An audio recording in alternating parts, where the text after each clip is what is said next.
At least 9 people have been killed, over 50 have been injured in collision between the Sealdah-bound 13174 Kanchenjunga Express and a goods train. Updates on casualties and injuries are, of course, ongoing. So, of course, latest developments that are coming in as far as this train tragedy is concerned. My colleague Rainik Datta with us on the broadcast. Rainik, what's the latest that's coming in as far as this train tragedy is concerned?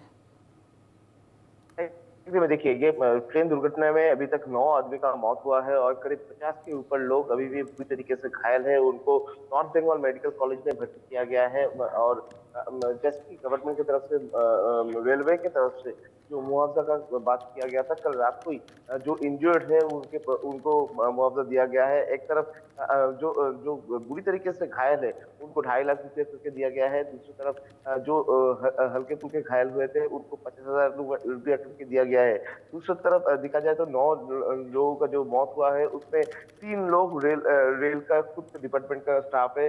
जैसे कि rail की तरफ से कहा जा रहा है कि ये 9 आदमी के अंदर में एक था ये मालगाड़ी का जो ड्राइवर, वो ड्राइवर का मौत हुआ है। मालगाड़ी का जो फ्रंट साइड का जो गार्ड था वो गार्ड का भी मौत हुआ है। और दूसरे ये जो कांचनजंगा एक्सप्रेस था 13174 कांचनजंगा एक्सप्रेस, उनका जो बैक डिपार्टमेंट का जो गार्ड था उनका भी मौत हुआ है ये हादसा में।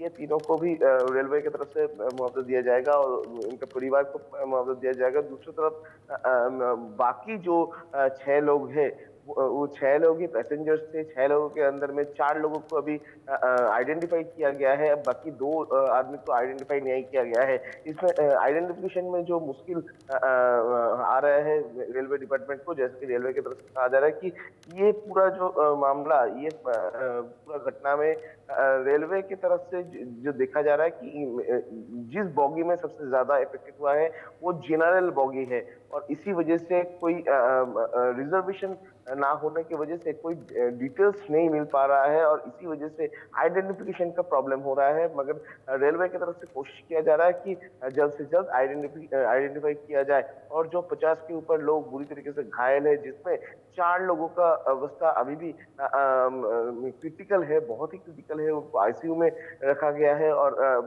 उनका जो स्थिति, वो स्थिति ठीक किया जाए उसके ऊपर ही डॉक्टर्स का नजर है।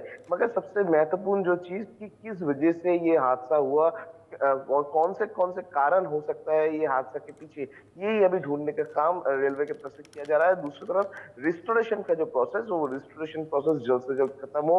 आज दोपहर तक ये रिस्टोरेशन प्रोसेस खत्म होके ये लाइन को ओपन कर दिया जाए, इसमें रेलवे का नजर है।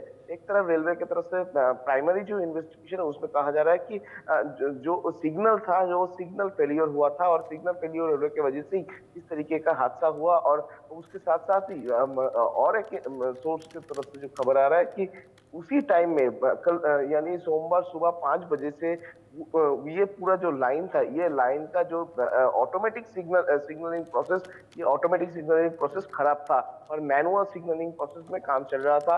और मैनुअल सिग्नलिंग प्रोसेस में ये जो निजोवाड़ी जो एरिया है, इस निजोवाड़ी एरिया का जो स्टेशन, ये स्टेशन मास्टर की तरफ से जो मैनुअल सिग्नलिंग पेपर दोनों गाड़ी को ही दिया गया था। 15 मिनट का डिस्टेंस में ये दोनों ट्रेन ही था। ये दोनों ट्रेन को जो मैनुअल रिपोर्ट दिया गया था उसमें कोई गलती था कि नहीं, उस बारे में भी रेलवे की तरफ से जांच किया जा रहा है। यानी ये पूरा कारण के पीछे क्या है उसको लेकर अभी रेलवे की तरफ से इंटरनल इन्वेस्टिगेशन किया जा रहा है कि किस कारण से ये घटना घट सकता है।